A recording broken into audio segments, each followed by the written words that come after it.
Good morning and assalamu alaikum everyone. I hope everyone is enjoying their life and I hope you all are doing good. Today's topic is women work. As we have discussed yesterday, that what is the meaning of women work or working women or housewives, and what are the problems they are facing, and what are the main problems and issues they are not satisfied with their life. Working women की तो यहाँ पे बात नहीं हो रही, यहाँ पे वुमेन वर्क की बात हो रही है। मीन्स के जो घरेलू ख़वातीन हैं हमारी, उनको किस तरह के प्रॉब्लम्स का सामना करना पड़ता है और वो किस तरह की मुश्किलात को फेस करती हैं या किस तरीके से अपने लिए टाइम नहीं निकाल पाती। Myself Saeed, let's move on to our topic women work. आपको इसके बारे में इसकी पोएम जो है वो हम नेक्स्ट लेक्चर में हम पढ़ेंगे कि किस तरीके से इसको क्या डिस्कशन करनी है, या पोइटस ने इसके बारे में क्या लिखा है। आज हम इसके बारे में हम पढ़ते हैं वुमेन वर्क एक्चुअली है क्या है। This poem has been written by Maya Angelou, a famous American poetess. In this poem, she has described the monotonous and busy life of a woman. She describes various household chores that a woman does on daily basis. She remains busy washing clothes, caring for children, pressing clothes, mopping the floor, doing shopping, etc., etc., etc. She is absorbed in household chores and has no time to enjoy the life. She serves to her husband, her kids, and her family, but she finds no one to relieve her but nature. So she dreams of a pleasant life. She longs for rain, sunshine, and natural beauty. She wants to enjoy the snowfall and sunshine. She loves to see mountains, oceans, moons. She expresses her deep desires to be in arms of nature, which will give her comfort. She asks nature to rescue her from daily mechanical life. She asks the storm to blow her away to the sky where she could rest. मतलब कि यहाँ पे poet's ये कह रही हैं कि हमारी जो वर्किंग वुमेन है उसको किस तरीके से घर में अपने हावंद का, बच्चों का, फैमिली का ध्यान रखना पड़ता है, सफाइयाँ करनी पड़ती हैं, हांडियाँ रोटियाँ करनी पड़ती हैं। इस तरीके से काफ़ी सारे काम होते हैं कि उसको that she couldn't find much time for her self. तो यहाँ पे पोइटस ये चाह रही है कि जो वुमेन है उसकी वो अपने लिए टाइम निकालना चाहिए। वो नेचर से रिक्वेस्ट कर रही है दैट कि नेचर उसको उसकी हेल्प करे इस सारी रूटीन से, बिजी रूटीन से। वो स्नोफॉल को, वो रेनफॉल को एंजॉय करना चाह रही है, वो माउंटेन्स में जाना चाह रही है, वो ओशंस को एंजॉय करना चाह रही है, मून लाइट को एंजॉय करना चाह रही है। वो ये कह रही है कि उसको नेचर अपनी बाहों में ले ले, उसको सुकून दे। वो ये कह रही है कि डेली की जो मशीनी इसकी ज़िंदगी है उसमें से उसको रिलीफ मिले। वो ये कह रही है कि वो बल्कि स्टॉर्म को रिक्वेस्ट कर रही है, तूफ़ानों को रिक्वेस्ट कर रही है कि वो उसको यहाँ से उड़ा के ले जाए। हमारा अक्सर दिल करता है ना कि यार कोई बस सब कुछ एकदम से गायब हो जाए और हम लोग अकेले बैठे हुए, या हम लोग कहीं गायब हो जाए और हम कहीं अकेले बैठ के अपनी तन्हाई को एंजॉय करें, कोई काम ना धंधा ना हो। Summary is poem. In this poem, the poetess Maya Angelou describes the daily grinding routine of a woman. She says that a woman spends the whole day doing various chores. She has to look after the children. She has to mend the clothes. She buys things for household use. She mops the floor. She takes care of kids and makes them dry. She attends the guests and serves to them. She prepares food for the whole family. She is also responsible for doing shopping for the family. Her life is too fast and mechanical. उसको घर वालों का भी देखना है, कई मेहमान आ गया तो उनको भी देखना है, घर में कोई बीमार है तो उसकी भी टेक केयर करनी है, बच्चों को भी ख्याल रखना है, और अचानक कहीं शॉपिंग की ज़रूरत पड़ गई है तो भी उन्होंने जाना है, बाहर जाना है जी, शॉपिंग करके लानी है। मतलब she has a lot of things to do. She is very much busy in her life. She has very much difficult life, very much difficult schedule, that she could not find much time for herself. She remains busy in her work for the whole day. Her life loses the charm and she feels bored and dull. She may not show more activity, creativity and innovation in her work. अक्सर ऐसे होता है कि हमारी जो ladies होती हैं वो डेली का खाना बना के बस उसमें इतनी ज़्यादा वो फटअप हो चुकी होती है, उन्होंने कभी they never try to cook something new.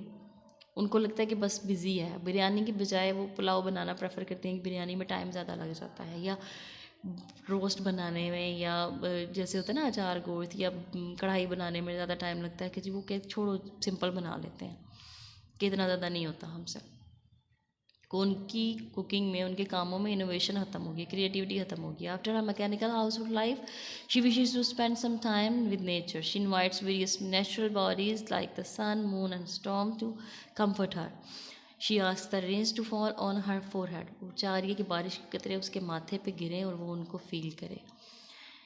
कभी इस तरीके से आपने ऐसे किया है कि बारिश हो रही है या बारिश होने वाली है, ये स्टार्ट हो रही है बिल्कुल रेनफॉल, और आपने उसकी बारिश के उन पहले कतरों को अपने माथे पे आप महसूस करें। She invites the sun to shine on her. कभी सर्दियों में हल्की हल्की धूप को आपने इन्जॉय किया है, अकेले बिल्कुल आप बैठे, आप फ्री बैठे हैं, आपके पास कोई काम नहीं करने के लिए, और आप बिल्कुल अकेले बैठ के धूप की वो हल्की हल्की जो गर्मी होती है उसको महसूस करें। She asks storm to blow her to the skies. वो आंधी तूफान को कह रही है कि वो उसको उड़ा के कहीं ले जाए आसमानों में। She wants to fly with the air like a light balloon. वो बलून की तरह हवा में उड़ना चाह रही है। She tries to get comfortable in natural things. She wants to float and fly in the air. वो हवा में तैरना चाहती है। She asks the snowflakes to fall on her. She wants to play with icy gust of air. वो चाह रही है कि स्नोफॉल उसके ऊपर गिरे हो, वो बर्फ़ को महसूस करना चाह रही है, बर्फ़ की ठंडक को। The poets gives us an impression as if the woman is among the mountains spreading her arms and allowing nature to take her away anyway. वो चाहती है किसी पहाड़ के ऊपर वो खड़ी हो जाए और बाजू अपने खोल ले और हवा को कहे कि बस वो उसको उड़ा के कहीं ले जाए। जस्ट इमेजिन कि आप इस तरीके से खड़े हैं हवा की चोटी पे और हवा, सर्द हवा को महसूस कर रहे हैं, and you are asking the air that the air blow you up on the skies. She is ready to give in before nature. She loves to be with nature because she is fed up with boring routine of her. She believes that God has made all things for the comfort of the moment. She calls them her own. She expresses her possession of the beautiful objects of nature. वो कहती है कि हर चीज़ अल्लाह ताला ने सबके लिए पैदा किया है, तो जितना मर्दों का हक है, जितना और लोगों का हक है, इतना ही औरत का हक है। The poem is an expression of a woman's struggle and her desires. The poem gives us a message that the woman is a very hard-working human being. She needs care and comfort as she cares for other members of her family. The poem tells us that a woman does have some desires. She wants to enjoy nature. She wants to be famous. She wants to spare some time in which she may live her own life. She has a desire to be given love and passion, which would give her energy and strength to do more work. आपने अक्सर देखा होगा कि आप कोई काम करो और जब आपको अप्रिसिएशन मिलती है तो आप और ज़्यादा एनर्जेटिक फील करते हो. For example, if you cook some food or you tries to cook some food for the first time, everybody is appreciating you, everybody is admiring your effort. तो क्या होता है कि you feel great, you feel energetic. Similarly, एक जो women होती हैं, हमारी जो लेडीज़ होती हैं घर में काम करती हैं, वो रूटीन के कामों से इसलिए बोर हो जाती हैं, इसलिए डल हो जाती हैं, अपने लिए टाइम नहीं निकालती, इवन के कंघी भी नहीं करती, कपड़े नहीं चेंज करती कि छोड़ो क्या करने हैं पहन के, कौन सा कहीं जाना है. तो इस वजह से कि अगर आप उनको अप्रिशिएट करेंगे, अच्छे कपड़े पहने हैं, बहुत अच्छे लगे, यू लुकिंग सो ग्रेट, अच्छा खाना बनाया है, बहुत बहुत ज़बरदस्त, tasty, very tasty, mom you have cooked very delicious food. या कोई सिस्टर ने अगर अच्छा बनाया तो वो तुम्हारे हाथ में बहुत टेस्ट है, you are a gift for me from Allah. तो इस तरीके से छोटी मोटी अगर आप तारीफ़ कर देते, चाय बड़ी अच्छी बनी है, बड़ा मज़े का खाना बनाया आपने, बड़े अच्छे कपड़े सी के दे दिए हैं मुझे, ये सफाई बड़ी अच्छी हुई है, इस तरीके से जब आप करेंगे तो इससे क्या होगा कि आपका कुछ नहीं जाएगा, लेकिन जो सुनने वाले हैं उनको अप्रिसिएशन मिलती है, दे फील ग्रेट.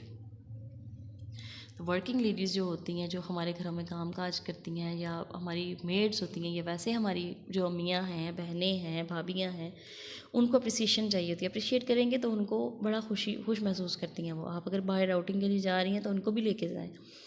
आप लोग बाहर धूप लगवा रही हैं अकेले बैठ के, तो आप उनको कि भाई थोड़ी देर के लिए कामों को छोड़ दे, होते रहेंगे, आप अपने लिए थोड़ी देर बैठे, आप यहाँ पे काम करें. तो ये चीज़ें होती हैं कि आप उनको तो एहसास है कि वो काम करेंगे, लेकिन आप उनके लिए टाइम निकालें कि वो अपने लिए थोड़ा सा टाइम निकालें। फिर ऐसे होता है कि ये बड़ा इनको रूटीन लाइफ से हट के अगर थोड़ी सी टाइम मिल जाता है ना, 5-10 मिनट 15 मिनट हाफ आवर मिल जाता है, तो उनका माइंड फ्रेश हो जाता है, फिर वो नेक्स्ट काम करने के काबिल हो जाती हैं। एक और एग्जांपल आपको यहाँ पे दूंगी, जो वर्किंग वूमेंस होती हैं उनके लिए कैसे टफ होती है। एक तो उनको जॉब करनी पड़ती है, फिर उनको घर पे बच्चे संभालने पड़ते हैं। मतलब जो मेल है उन्होंने तो बाहर का काम करना है, लेकिन जो वुमेन है, वर्किंग वुमेन है, उन्होंने बाहर के काम भी करने हैं और उन्होंने घर का काम भी करना है, उन्होंने हांडी रोटी भी करनी है, उन्होंने कपड़े भी देखने हैं, उन्होंने सफाइयाँ भी करनी हैं, सब कुछ बच्चे भी संभालने हैं। They have much to do, they have a lot of work to do. तो ये थी प्रॉब्लम्स जो हमारी पोइटस ने डिस्कस की हैं, माया ने, कि हमारी जो वुमेन है उसको किस तरह के काम करने पड़ते हैं और वो नेचर से किस तरीके से रिक्वेस्ट करी है कि नेचर कैसे उसकी हेल्प कर सकती है। तो tomorrow I will discuss about the more things about this poem, how a woman is requesting nature to help her, how a woman is facing problems. So that's all for today. Thank you so much. Allah.